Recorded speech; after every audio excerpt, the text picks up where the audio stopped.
En el capítulo anterior vimos cómo la muerte, cuando se acerca, puede sacudir nuestra manera de vivir. Hoy el libro nos lleva un paso más allá. Nos invita a mirar el cambio, el dolor y la impermanencia, no como enemigos, sino como maestros. Y para comenzar esta reflexión, el autor nos comparte una historia que ha atravesado siglos. Cuando era niño y vivía en Tibet, oí la historia de Krisha Gotami, una joven que tuvo la buena fortuna de vivir en la época de Buda.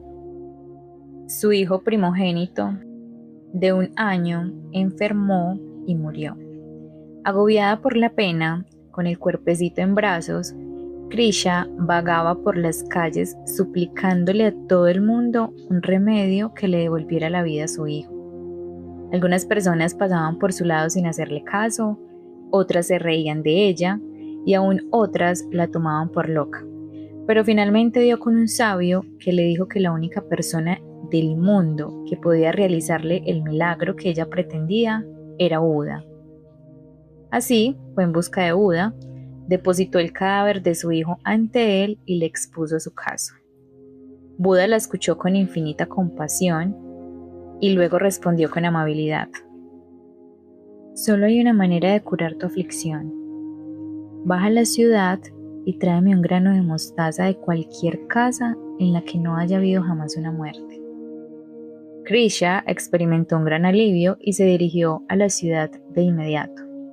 Cuando llegó, se detuvo en la primera casa que vio y explicó: me ha dicho Buda que vaya y busque un grano de mostaza de una casa que nunca haya conocido la muerte. En esta casa ha muerto mucha gente, le replicaron. Fue a la casa de al lado. En nuestra familia ha habido incontables muertes, le dijeron. Y lo mismo en la tercera y en la cuarta casa, hasta que por fin hubo visitado toda la ciudad y comprendió que la condición de Buda no podía cumplirse. Llevó el cuerpo de su hijo al osario y se despidió de él por última vez y a continuación volvió a Buda. ¿Has traído el grano de mostaza? No, respondió ella. Empiezo a comprender la lección que intentas enseñarme. Me cegaba la pena y creía que yo era la única que había sufrido a manos de la muerte. ¿Por qué has vuelto?, le preguntó Buda. Para pedirte que me enseñes la verdad de lo que es la muerte, de lo que puede haber detrás y más allá de la muerte, y de lo que hay en mí, si algo hay, que no ha de morir. Buda empezó a enseñarle. Si quieres conocer la verdad de la vida y la muerte, debes reflexionar continuamente sobre esto. En el universo solo hay una ley que no cambia nunca, la de que todas las cosas cambian y ninguna cosa es permanente. La muerte de tu hijo te ha ayudado a ver ahora que el reino en que estamos, el samsara, es un océano de sufrimiento insoportable. Solo hay un camino, y uno solo, para escapar del incesante ciclo de nacimientos y muertes del samsara, es el camino a la liberación. Puesto que ahora el dolor te ha preparado para aprender y tu corazón se abre a la verdad, te la voy a mostrar. Krisha se arrodilló a sus pies y siguió a Buda durante el resto de su vida. Se dice que cuando su vida llegaba a su fin, ella alcanzó la iluminación. La historia anterior nos deja algo esencial. Aceptar la muerte no como una injusticia personal, sino como una verdad universal.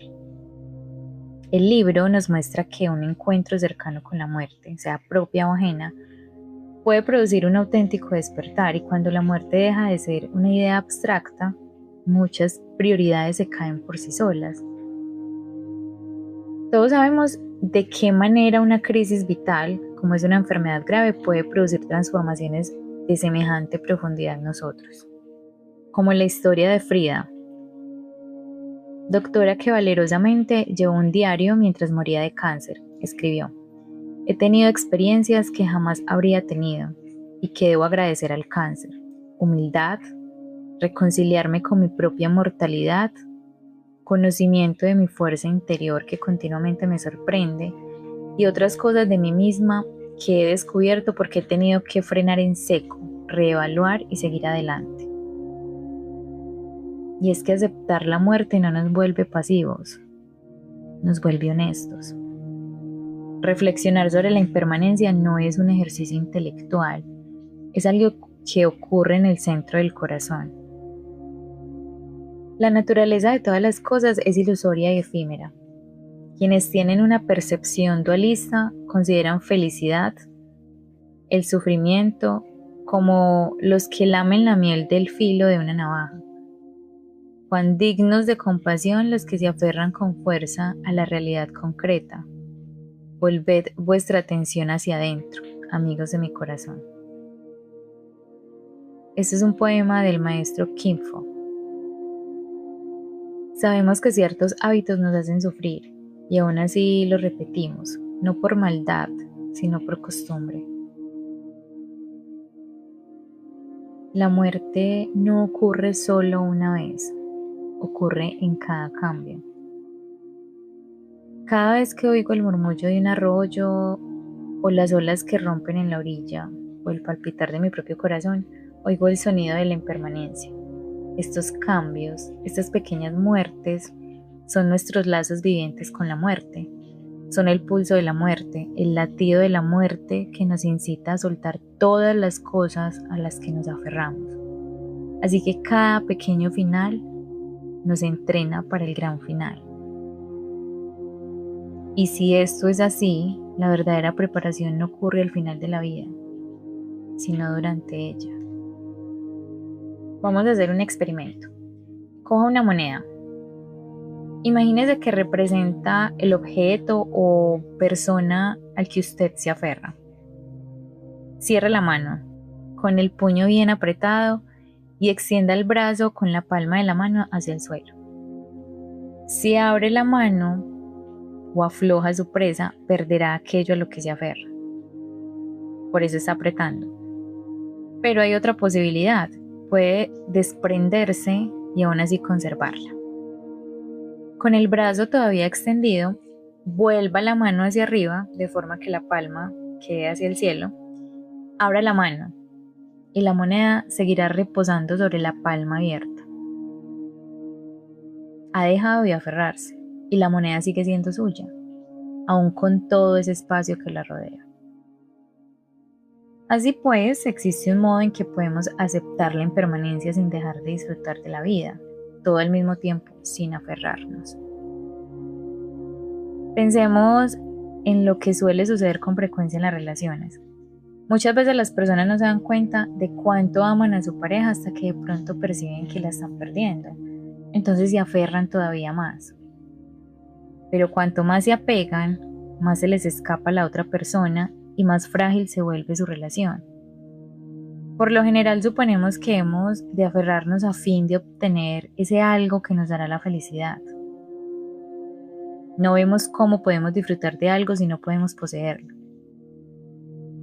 Con cuánta frecuencia se confunde el apego con el amor.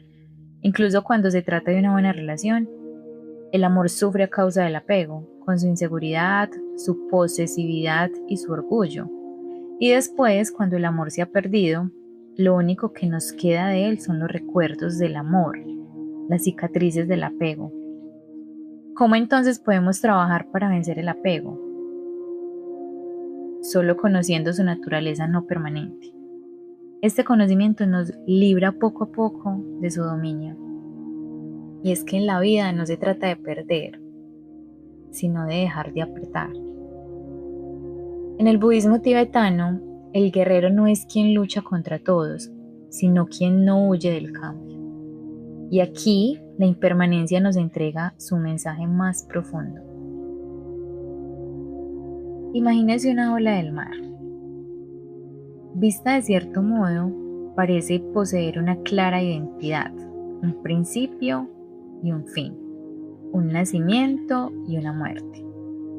Vista de otro modo, la ola en sí no existe realmente, pues solo es el comportamiento del agua, vacía de cualquier identidad propia, pero llena de agua.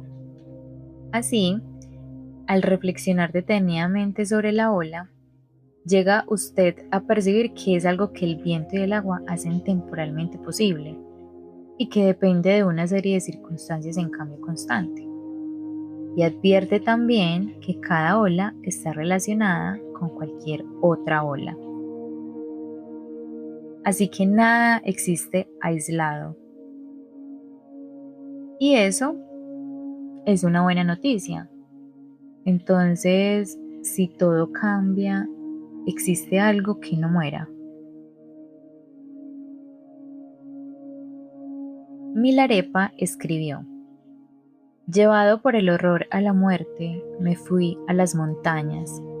Medité y medité sobre la incertidumbre de la hora de la muerte, hasta captar la fortaleza de la inmortal e infinita naturaleza de la mente. Ahora todo miedo a la muerte se ha desvanecido y se ha acabado. Es decir, que al contemplar la impermanencia sin huir, descubrimos algo silencioso, algo que no nace ni muere. Y quizá ese descubrimiento sea el verdadero sentido de esta vida.